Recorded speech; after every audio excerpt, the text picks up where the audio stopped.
జై శ్రీమన్నారాయణ. జ్ఞానానందమయం దేవం నిర్మలా స్ఫటికాకృతిం ఆధారం సర్వవిద్యానాం హయగ్రీవం ఉపాస్మహే. చక్షుషే జగతాం కర్మసాక్షినే తేజసాం నిదే మూర్తిత్రయ స్వరూపాయ మార్తండాయ నమో నమః. సర్వజగములకు చక్షు వంటి వాడును, సర్వకర్మలకు సాక్షియును, తేజస్సులకు నిధియును, మూర్తిత్రయ స్వరూపుడు అగు మార్తాండునికి అనగా సూర్య భగవానికి నమస్కారం చేస్తూ జూలై నెల సింహరాశి ఫలితాలను నేను ఇప్పుడు చెప్పబోతున్నాను. సింహరాశి వారికి రవి జూలై 17 వరకు లాభస్థానంలోను, అటుపరి అంటే 18 నుంచి 31 వరకు వ్యయస్థానంలోనూ సంచరిస్తున్నాడు. అంటే కొంతకాలం శుభ ఫలితాలను, మరి కొంతకాలం అశుభ ఫలితాలను జాతకుడు పొందుతాడు. మంచి ఆరోగ్యం అనేది చేకూరుతుంది. ఆరంభించిన కార్యాలు నిర్విఘ్నంగా పూర్తి చేస్తారు. ధనార్జన అనేది ఉంటుంది. ఆత్మాభిమానం అనేది పెరుగుతుంది. బుద్ధిబలం అనేది పెరుగుతుంది. మంచి ఆలోచనలు స్ఫురిస్తాయి.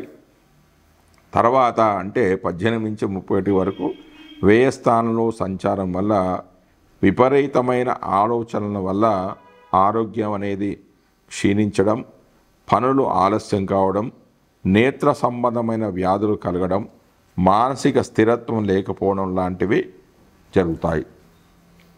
తర్వాత కుజుడి యొక్క ఫలితాలు. సింహరాశి వారికి కుజుడు జన్మరాశిలో సంచరిస్తున్నాడు. జన్మలగ్నంలో కుజుడి సంచారం పాప ఫల హేతువు. క్రూరమైన ఆలోచన కలగడము, ఉష్ణ సంబంధమైన వ్యాధులు జనించడము, ఎటువంటి కార్యాలు చేపట్టినా ముందుకు సాగకపోవడము, వాటి వలన వ్యాకులత చెందడము, నిరాశ నిస్పృహలకు లోను కావడము, ఆగ్రహానికి గురి కావడం అంటే కోపం తెచ్చుకోవడము, అది నియంత్రణ లేకపోవడం, కోపమే నియంత్రణ లేకపోవడం, ఇతరులతో అనవసరంగా తగాదాలు దిగడం అంటే గొడవలు దిగడం వంటివి కూడా ఏర్పడవచ్చు. తర్వాత బుధుడు యొక్క ఫలితాలు. సింహరాశి వారికి బుధుడు వ్యయ భావంలో సంచరిస్తున్నాడు. 12వ ఇంట సంచరించే బుధుడు శుభ ఫలితాలు కలగజేయడు. విద్యలో అనేక ఇబ్బందులు ఏర్పడతాయి. ఏకాగ్రత అనేది లోపిస్తుంది. బుద్ధిమాంద్యం ఏర్పడము, ధనాదాయం అనేది తగ్గిపోవడము, నరాల బలహీనత, వ్యాధి నివారణకై డబ్బులు ఖర్చు చేయడము, కార్య విలంబన వంటివి జరుగుతాయి. ఇక గురుడు యొక్క ఫలితాలు. సింహరాశి వారికి గురుడు లాభస్థానంలో సంచరిస్తున్నాడు. 11వ ఇంట గురుడి సంచారం వల్ల శుభ ఫలితాలు అనేవి కలుగుతాయి. అంటే 11వ స్థానంలో శుభగ్రహమా పాపగ్రహమా అనేది లేకుండా ఏ గ్రహమైనా 11వ స్థానంలో గోచారిత్య శుభ ఫలితాలే కలుగుతాయి. ఫలితాలు ఏంటంటే జ్ఞాన సముపార్జన చేస్తారు, అనేక సుఖాలను పొందుతారు, మధుర పదార్థాలను భుజిస్తారు, ఆదాయం అనేది పెరుగుతుంది, వ్యాపార మూలకంగా లాభాలు గడిస్తారు, మామగారి వలన కొంత ధనాన్ని పొందుతారు, సంతాన సౌఖ్యం అనేది కలుగుతుంది, శరీర బలం అనేది పెరుగుతుంది, వినోద విజ్ఞాన కార్యక్రమాల్లో పాల్గొంటారు, బంగారం వెండి వంటి ఆభరణాలను కొనుగోలు చేస్తారు. దాని తర్వాత శుక్రుడి యొక్క ఫలితాలు. సింహరాశి వారికి శుక్రుడు 10వ భావంలో సంచరిస్తున్నాడు. 10వ ఇంట శుక్రుడి సంచారం అంత శుభం కాదు. వ్యాపారాదులు సరిగా నడవవు. వృత్తి ఉద్యోగాల్లో ఇబ్బందులు కలగవచ్చు. స్త్రీలతో ఇబ్బందులు కలుగుతాయి. అనుకున్న పనులు నిదానంగా పూర్తి అవుతాయి. అవమానాలకు గురి కావడం వంటివి జరగవచ్చు. తర్వాత శని యొక్క ఫలితాలు. సింహరాశి వారికి శని 8వ స్థానంలో సంచరిస్తున్నాడు. 8వ ఇంట సంచరించే శని చెడు ఫలితాలను కలిగజేస్తారు. దీన్ని అష్టమ శని అంటారు. ఇది కూడా జీవితంలో ఒక 3 సార్లు రావచ్చు. అష్టమ శని జీవితంలో మొదటిసారి వస్తే స్థాన మార్పు, భయము, అనారోగ్యం, సుఖహీనత అనేది కలుగుతాయి. రెండవసారి వస్తే దాన్ని పొంగు శని అంటారు. దీనివల్ల ధనలాభము, బతుకు భయము, ఆరోగ్య నష్టం అనేది కలుగుతుంది. మూడవసారి వస్తే అనారోగ్యము, శరీర కష్టం అనేది జరుగుతుంది. కాబట్టి గోచారీత్యా మీ జాతకంలో అష్టమ స్థానంలోకి శని అష్టమ స్థానంలో మొదటిసారి వచ్చాడా, రెండవసారి వచ్చాడా, మూడవసారి వచ్చాడా అనేది చూసుకొని ఫలితాలను బేరుజు వేసుకోవాలి. దాని తర్వాత రాహు యొక్క ఫలితాలు. సింహరాశి వారికి రాహు సప్తమ స్థానంలో సంచరిస్తున్నాడు, అంటే కలత్ర స్థానంలో సంచరిస్తున్నాడు. కలత్ర భావంలో రాహు సంచారం వల్ల అశుభ ఫలితాలే కలుగుతాయి. ఈ స్థానంలో రాహు సంచారం వల్ల వివాహాలు అనేవి ఆలస్యం కావడం, కలత్రంతో గొడవలు, ప్రయాణాలు ఆగిపోవడము, బుద్ధి మందగించడము, విదేశీ ప్రయాణాలు చేయవలసి రావడము, వ్యాధుల బారిన పడడం వంటివి జరిగే అవకాశాలు ఉన్నాయి. తర్వాత కేతువు యొక్క ఫలితాలు. సింహరాశి వారి కేతువు జన్మరాశిలో సంచరిస్తున్నాడు. జన్మకేతువు పాప ఫలదాత. నేత్ర సమస్యలు, శరీరం రోగగ్రస్తం కావడము, శరీర బలం అనేది తగ్గిపోవడము, అధిక ఖర్చులు, గౌరవభంగము, ఏ పనులు పూర్తి కాకపోవడం వంటివి జరిగే అవకాశాలు ఉన్నాయి. జై శ్రీమన్నారాయణ. జై శ్రీమన్నారాయణ. ఆదిత్యాయ సోమాయ మంగళాయ బుధాయ చ గురు శుక్ర శనిభ్యచ్చ రాహవే కేతవే నమః. ఇప్పుడు ఈ వీడియోలో 9 రాశుల వారి యొక్క పరిహారాల గురించి చెప్తున్నాను, అంటే రెమెడీస్ గురించి చెప్తున్నాను. ముఖ్యంగా సూర్యుడు జయానికి, అభివృద్ధికి కారకుడు. అంటే సక్సెస్ కావాలి, డెవలప్మెంట్ కావాలి. అంటే ఎక్కడ వేసిన గొంగలు అక్కడే ఉంది.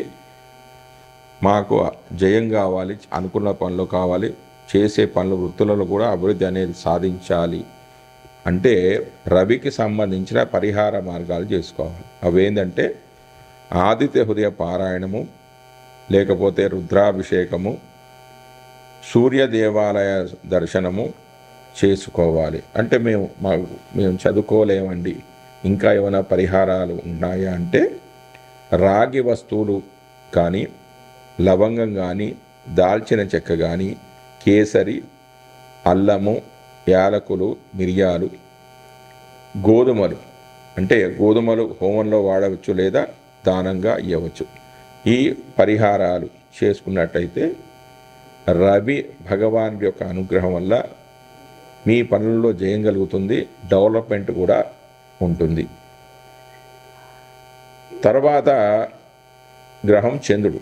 చంద్రుడు యొక్క ముఖ్య కారకత్వం ఏంటంటే మోసం, అంటే మోసపోవడం, నష్టం, మార్పులు, ప్రయాణము, మనసు ప్రశాంతంగా ఉండడం. అంటే చంద్రమా మనసో జాత అంటారు కదా, అంటే మనసుకు కారకుడు చంద్రుడు.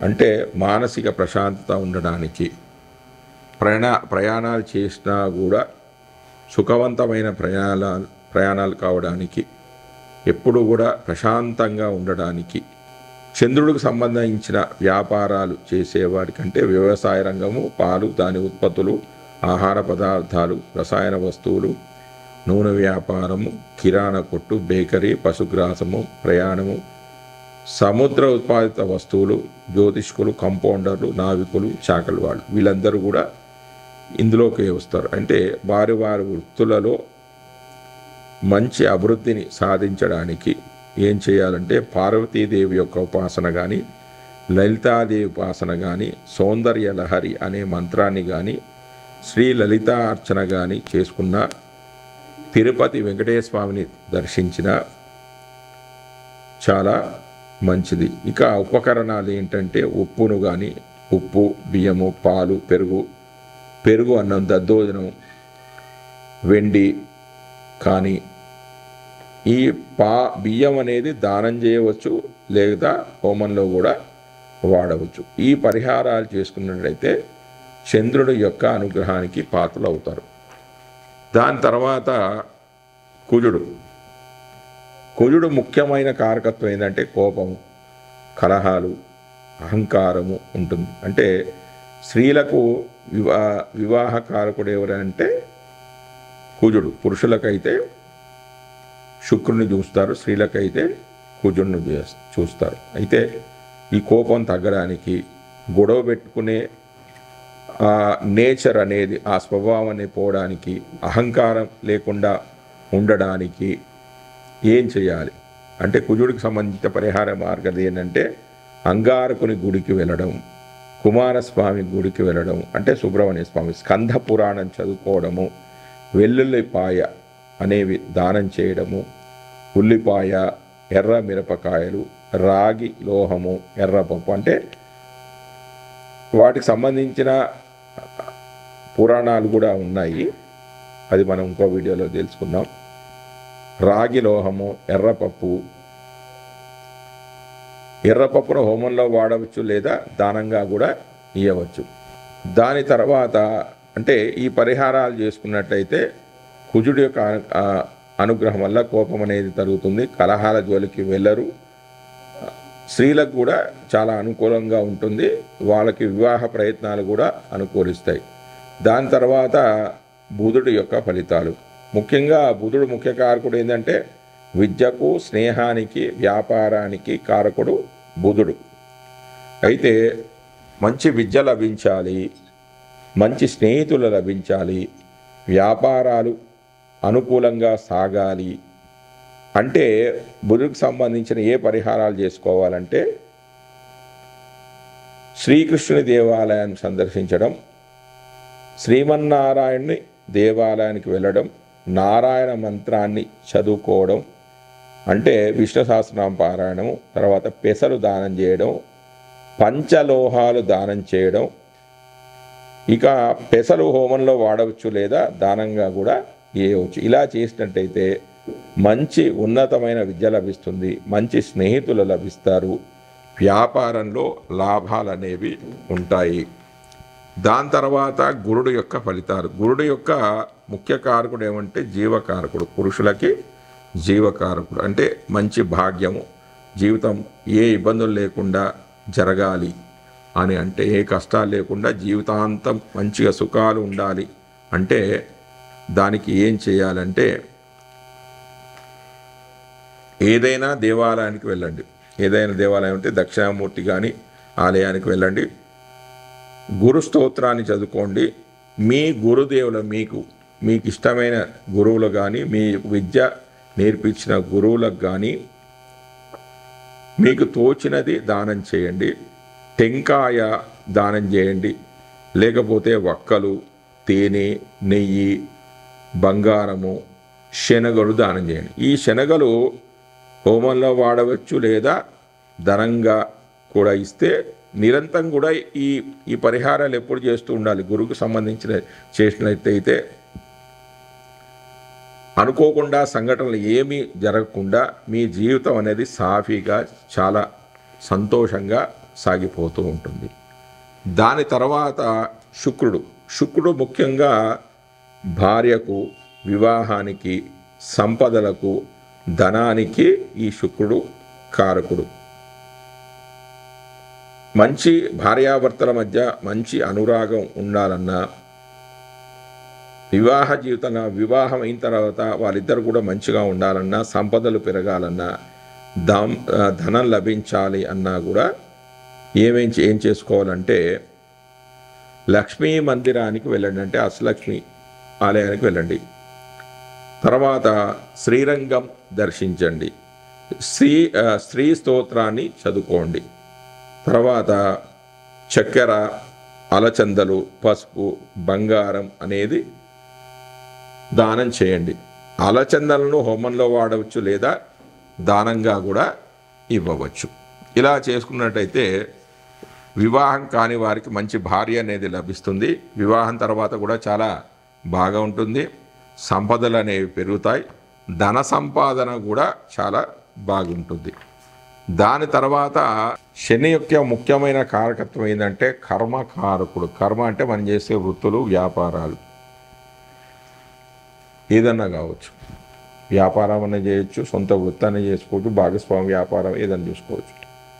ఆ వృత్తులలో ఎలాంటి మార్పులు లేకుండా సాగాలి, వృత్తిలో అభివృద్ధి అనేది సాధించాలి అంటే ఏం చేసుకోవాలి? ఆంజనేయ స్వామి ఆలయాలకి వెళ్ళండి, శివాలయాలకి వెళ్ళండి, వీలున్నప్పుడల్లా రుద్రాభిషేకం చేసుకుంటే సోమవారం కానీ, ఆరుద్ర నక్షత్రం రోజు కానీ, మాస శివరాత్రి రోజు కానీ మాస శివరాత్రి రోజు కానీ విరివిగా ఎప్పుడు చేస్తూనే ఉండండి. ఒకసారి చేసి ఆగిపోవద్దు, ఎప్పుడు కూడా చేస్తూ ఉండండి. హనుమాన్ చాలీసా పారాయణం చేయండి. ఆవాలు నువ్వులు దానం చేయండి. నువ్వులను హోమంలో వాడవచ్చు లేదా దానంగా కూడా ఇవ్వవచ్చు. ఇలా చేసినట్లయితే మీ వృత్తులు కానీ వ్యాపారాలు కానీ సాఫీగా సాగిపోతూ ఉంటాయి. లాభాలు కూడా వస్తాయి వ్యాపారంలో. తర్వాత రాహు ముఖ్యమైన కారకత్వం ఏంటంటే అధిక శ్రమ, అనారోగ్యం, విదేశీయానం. అంటే అధిక శ్రమ అనేది ఉండకుండా ఉండాలి, రోగాలు రాకూడదు. అంటే రాహువు ఏం చేస్తాడంటే రోగాలు ఇంకా పెంచుతాడు. రోగాలు లేకుండా ఉండడానికి విదేశీయానం చేయాలి. విదేశాల్లో వెళ్ళాలి, అక్కడే చదువుకోవాలి, ఉద్యోగం చేయాలి, అక్కడే స్థిరపడాలి అన్నవాళ్ళు ఏం చేసుకోవాలంటే విరివిగా దుర్గామాత ఆలయానికి వెళ్ళండి. నవగ్రహ ఆలయాలు నవగ్రహాలకు ఎప్పుడు కూడా ప్రదక్షిణ చేస్తూ ఉండండి. దుర్గా సప్తసతి అనేది ఒక శ్లోకం ఉంది ఒకటి, అది పారాయణం చేస్తూ ఉండాలి. ఆవాలు దానం చేయాలి, అలాగే మినుములు కూడా దానం చేయాలి. ఈ మినుములను హోమంలో వాడవచ్చు లేదా దానంగా కూడా ఇవ్వచ్చు. ఇలా చేసినట్టయితే ఫారెన్కి వెళ్ళాలి, విదేశాలకు వెళ్ళాలి అన్న వారి కోరిక నెరవేరుతుంది. అనారోగ్య సమస్యలు ఏమన్నా కూడా తొలగిపోతాయి. కష్టం లేకుండానే, అతిగా కష్టపడకుండానే మీ పనులు అన్నీ కూడా పూర్తి అవుతాయి. తర్వాత కేతువు యొక్క ముఖ్య కారకం ఏంటంటే కేతు ఏం చేస్తున్నాడు? అడ్డంకులు, కార్య విముక్తి, బంధనము, ఎడబాటును కలిగజేస్తూ ఉంటాడు. ఇలా ఏం లేకుండా, అడ్డంకులు లేకుండా ఉండాలి, కార్యవిముక్తి, బంధనం లేకుండా ఉండాలి, ఎడబాటు లేకుండా ఉండాలి అంటే గణపతి ఆలయానికి వెళ్ళండి. నవగ్రహాలకు ఎప్పుడు ప్రదక్షిణ చేస్తూ ఉండండి. హనుమాన్ చాలీసా పారాయణం చేసుకోండి. శ్రీకాళహస్తి చిత్తూరు దగ్గర శ్రీకాళహస్తి ఉంది కదా, అది సందర్శించండి. తర్వాత సింధూరం అనేది ఆంజనేయ స్వామి గుడిలో దానం చేయండి. అలాగే ఉలవలు దానం చేయండి. ఉలవలను హోమంలో వాడవచ్చు లేదా దానంగా కూడా ఇవ్వచ్చు. ఇలా చేసినట్టయితే మీ చేసే పనిలో అడ్డంకులు తొలగిపోతాయి, కార్య విముక్తి అనేది లభిస్తుంది, బంధనాలు ఎడబాట్లు అనేవన్నీ కూడా తొలగిపోయి కేతువు యొక్క అనుగ్రహం వల్ల అన్ని శుభకార్యాలు అనేవి కూడా జరుగుతాయి. జై శ్రీమన్నారాయణ.